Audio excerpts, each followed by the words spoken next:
बिस्मिल्लाहिर्रहमानिर्रहीम। अस्सलाम वालेकुम मोअज़्ज़ज़ नाज़रीन इकराम, मैं सरदार हमज़ा मान तमाम देखने और सुनने वाले दोस्तों को हमज़ा मान का सलाम पहुँचे। चूँकि इस्लामाबाद हाई कोर्ट ने इलेक्शन कमीशन की उस 2 नंबरी को टेकअप कर लिया, कहा कि बताएं कि आपने हमारे एक जज के ऊपर तासुब का जो इल्ज़ाम लगाया वो कैसे लगाया, किस बुनियाद पर लगाया, किस बुनियाद पर आपने ट्राइब्यूनल के केसेस तब्दील किए, या ये जस्टिफाई करें या फिर आप तौहीन अदालत का सामना करें।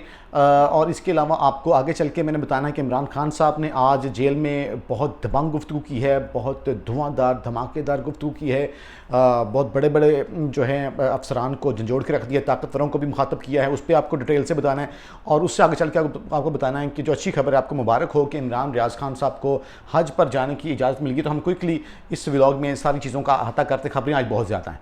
तो अब मैं आपको जब ये व्लॉग बता रहा हूँ तो अभी तक इस केस की जो समाअत है वो चल रही है, और उससे पहले पाकिस्तान तहरीक इंसाफ ने एक मास्टर स्ट्रोक खेला है।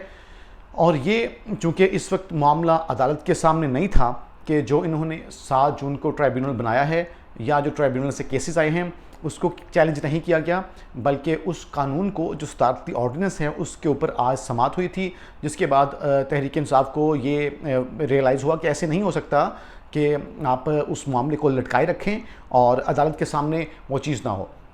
उनके पास चूँकि मौका था कि लोहा गर्म है और लोहा गर्म देख के जो है वो चोट मार देनी चाहिए। तो इलेक्शन कमीशन के जो ट्राइब्यूनल ट्रांसफ़र करने का जो कल का फ़ैसला है और जो 7 जून को रिटायर्ड जजेस के ट्राइब्यूनल तैनाती का जो नोटिफिकेशन है, पाकिस्तान तहरीक इंसाफ ने इस्लामाबाद की हद तक जो उनके उम्मीदवार हैं उन्होंने उसको इस्लामाबाद हाई कोर्ट के अंदर चैलेंज कर दिया है।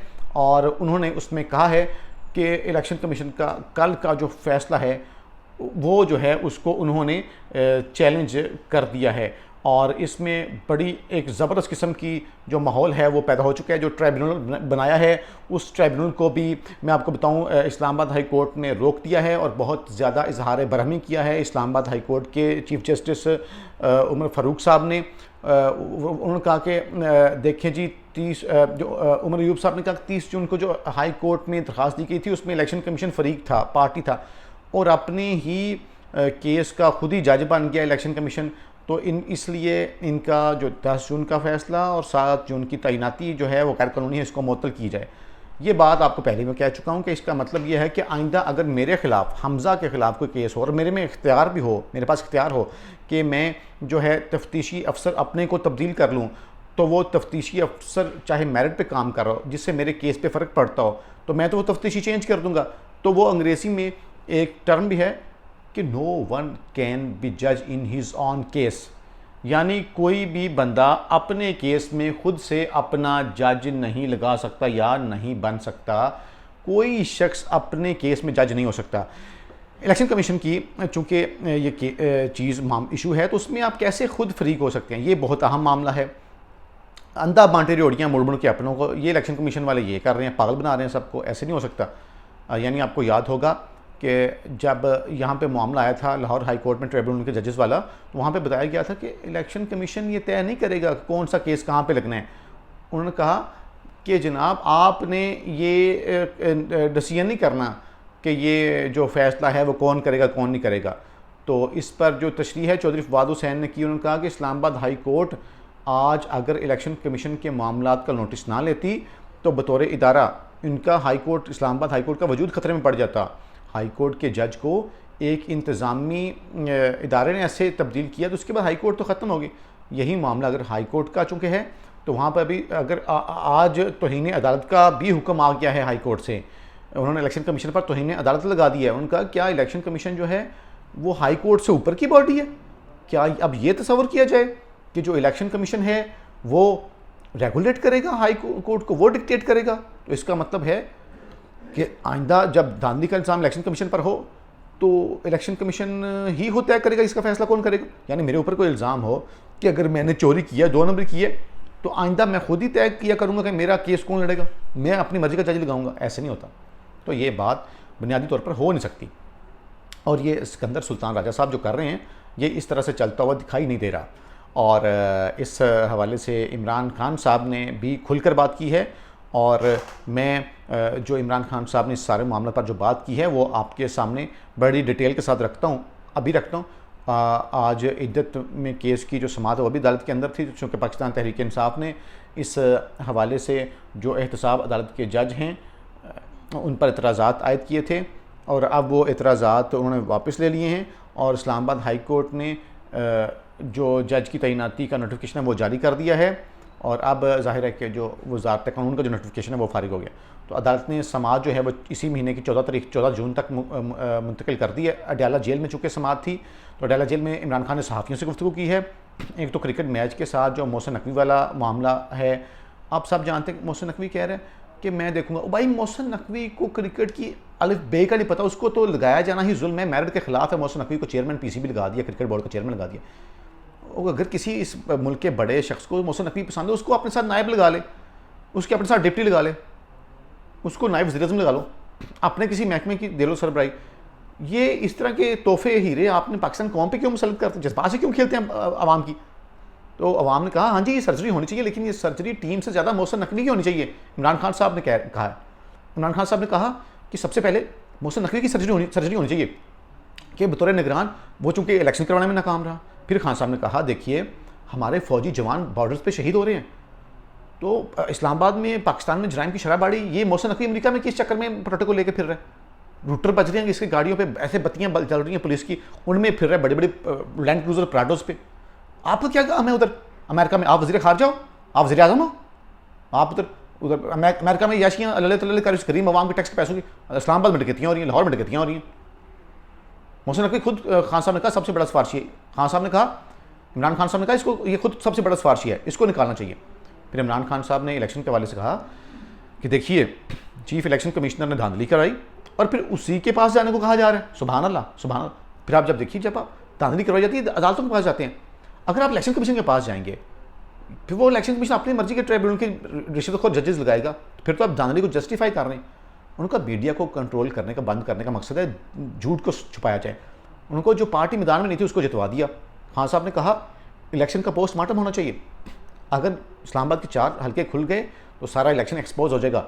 ये कभी नहीं हुआ कि बल्ले के बगैर पार्टी 100 कर गई और मैच जीत गई हो। फिर इमरान खान साहब ने कहा कि पूरे पंजाब में हमारे खिलाफ कार्रवाइयाँ जारी हैं, हमारे लोगों को उठाया जा रहा है, पीटीआई के लोग जहाँ कन्वेंशन करते हैं उनको उठा लिया जाता है, सोशल मीडिया एक्टिविस्ट जो हैं पीटीआई को उनको उठाया जा रहा है। और उन्होंने कहा कि जो सनम जवेद हैं, आलिया हमजा हैं, उनके घरों में छापे मारे जा रहे हैं, उनके बच्चों को ज़दकोब किया जा रहा है, हरासा किया जा रहा है। और जेल के हवाले से उन्होंने कहा कि मुझे मेरे वकला और साथियों से 30 मिनट की सिर्फ 25 मिनट की मुलाकात का हफ्ते में एक दिन मुलाकात का मौका दिया। और जेल में एक कैदी बेचारा मुझे खाना बना के देता है। खान साहब ने कहा जब नवाज शरीफ आसफ जरदारी के लिए घर से वीआईपी खाना तैयार होकर आता था और नवाज शरीफ और जरदारी के लिए उनके साथ कई लोग रोज़ाना मुलाकात के लिए आते थे। फिर इमरान खान साहब ने एक और बात की, उनके मुताबिक जो आईजी जेल खाना जात हैं और जो जेल का जो सुप्रीडेंट है वो उसके बारे में खान साहब ने बड़े होशरुबा इंकशाफात किए। और वहाँ पे कोई कर्नल साहब मौजूद हैं जेल में, उनके मतलब भी खान साहब ने गुफ्तगू की। तो खान साहब ने कहा कि वो जो लोग हैं वो नून लीग के एजेंडे पे काम कर रहे हैं, आईजी जेल खाना जात और सुप्रीडेंट जेल, और सब लोग खान साहब को ने कहा कि मुझे चुप कराने पे लगे, किसी तरीके से धांधली पे काबू पा लिया जाए। और अब खान साहब ने एक बहुत बड़ा ऐलान किया, उन्होंने कहा कि जेल सुप्रीडेंट, आईजी जेल खाना जात और जेल में मौजूद एक कर्नल साहब के ख़िलाफ़ पटिशन दायर करूँगा। मुझे जेल में डेथ सेल के साथ रखा गया है, डेथ सेल की दीवार मेरे सेल के बिल्कुल साथ है, सुप्रीडेंट जेल और उसके साथ दीगर लोग जो नून लीग के आदमी हैं वो आईजी जेल खाना जात जो हैं वो नून लीग के एजेंडे के ऊपर काम कर रहे हैं। फिर इमरान खान साहब ने कहा कि मैंने अपनी जमात को पैगाम दे दिया है, तैयारी करें, मुल्क भर में एहतजाज होगा, लॉन्ग मार्च होगा, बहुत बड़ा लॉन्ग मार्च होगा, इस्लामाबाद की तरफ मार्च होगा, उसकी तैयारी का खान साहब ने इंदिया दे दिया है। और इसके बाद आप देखेंगे सूरत हाल क्या बनती है। एक दो बहुत इंतहाई खबरें और हैं, इंतहाई अहम खबरें और हैं। एक इस्लामाबाद हाई कोर्ट से है जो मैंने आपसे वादा किया था आपको बताऊंगा। जस्टिस औरंगज़ेब साहब के सामने इमरान रियाज खान साहब वाला मामला था, तो जस्टिस मियां गुल हसन औरंगज़ेब ने कहा कि नौबत अब यहाँ तक आ गई है कि लोगों को अल्लाह पाक के घर में जाने से रोका जाएगा। आप यजीदी हैं, आप शिमर हैं। जज साहब ने कहा ज़ाती दाखिला बताए क्या गारंटी चाहिए, ये गारंटी हम लेंगे, अगर वो गारंटी नहीं लेते तो फिर हम इमरान रियाज खान साहब को बगैर मशरूत हज पर जाने की इजाज़त दे देंगे। अब ताज़ा खबर ये है कि जस्टिस गुल हसन औरंगज़ेब और जस्टिस अरबाब ताहिर साहब ने इमरान रियाज खान साहब को हज पर जाने की इजाज़त दे दी है।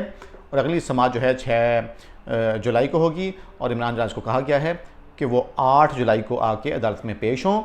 वापस जब आएँ 6 को वापस आएँ, 8 को अदालत में पेश हों।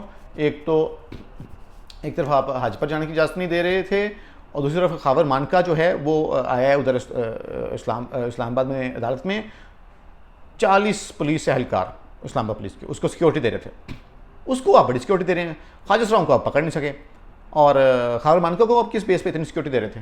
वो क्या वज़ीर आज़म है? और फिर आप अदालतों में आप कहते हैं इंसाफ चाहिए। आप ये किस तरह कानून से खिलवाड़ कर रहे हैं? आप देखें, गरीब के लिए कानून और अमीर के लिए कानून और, इस तरह से नहीं होता। उधर लाहौर हाई कोर्ट मरीम नवाज़ के पर काट दिए, वो कैसे? बड़ी जल्दी उसने साइन करवाए वो कानून लेके हित की इज़्ज़त का। अब उसके दरख्वास्त के ऊपर समाज शुरू हो गई है और अदालत ने हद के इज़्ज़त कानून के सेक्शन पर काम करने से रोक दिया है, उस कानून को कालादम करार दे दिया है, उस पर अमल दरामद से रोक दिया है और अब वो जो कानून है वो अदालती फ़ैसले से मशरूत होगा और अब नोटिस जारी कर दिए गए हैं अटॉर्नी जनरल्स को। अब जिसका मतलब ये है कि अब ये मामला अदालत तय करेगी। अब आप अन्नेवा पंजाब गवर्नमेंट जो है वो टिकटॉक और वज़ीर आला वो अपनी मर्ज़ी से नहीं कर सकती। अब बहुत सारे लोगों को, तहरीक इंसाफ के लोगों को लाहौर से उठाया जा रहा है। तहरीक इंसाफ के बहुत एक मुतहर्रिक किस्म के नौजवान यंग एनर्जेटिक लड़का वकास जो हैं, मियाँ वकास अमजद को उठा लिया गया है, उनके घर से उठाया गया है। उनको इसी साल में पहले भी, आज से 5 महीने पहले भी उठाया गया था। एक साल में दूसरी बार फिर से वकास को उठा लिया गया है। शहबाज गिल के भाई को उठा लिया गया है। अज़हर मिशवानी साहब के 2 भाई प्रोफेसर हैं, उनको मैं ज़ाती तौर पे जानता हूँ, मैं उनसे मिला हूँ। बहुत ही हम्बल, बहुत नोबल और बड़े शरीफ नफ्स, बड़े साफ़ दिल के बंदे। कोई करप्शन नहीं, कोई सियासत से ताल्लुक़ नहीं, कोई इमरान खान साहब से की सियासत से उनका ताल्लुक़ नहीं। तो अज़हर मिशवानी सिर्फ उनका भाई है, ये उनका कसूर है। तो उनको भी उनके घर से, उनके छोटे छोटे बच्चों के सामने से उठाया गया है। जौहर टाउन से अज़हर मिशवानी के 2 भाई जो प्रोफेसर हैं, पिछले 15 साल से पंजाब कॉलेज में वो पढ़ा रहे थे, पंजाब कॉलेज से उनकी नौकरी भी फ़ारिग करवाई गई। तो ये जनाब इस तरह से हालात बना दिए गए हैं पाकिस्तान में। फिर कहते हैं कि बांग्लादेश क्यों अलग हुआ, फिर कहते हैं कि लोग जो हैं वो इदारों के ख़िलाफ़ बात क्यों करते हैं। अपना ख्याल रखें। पाकिस्तान जिंदाबाद।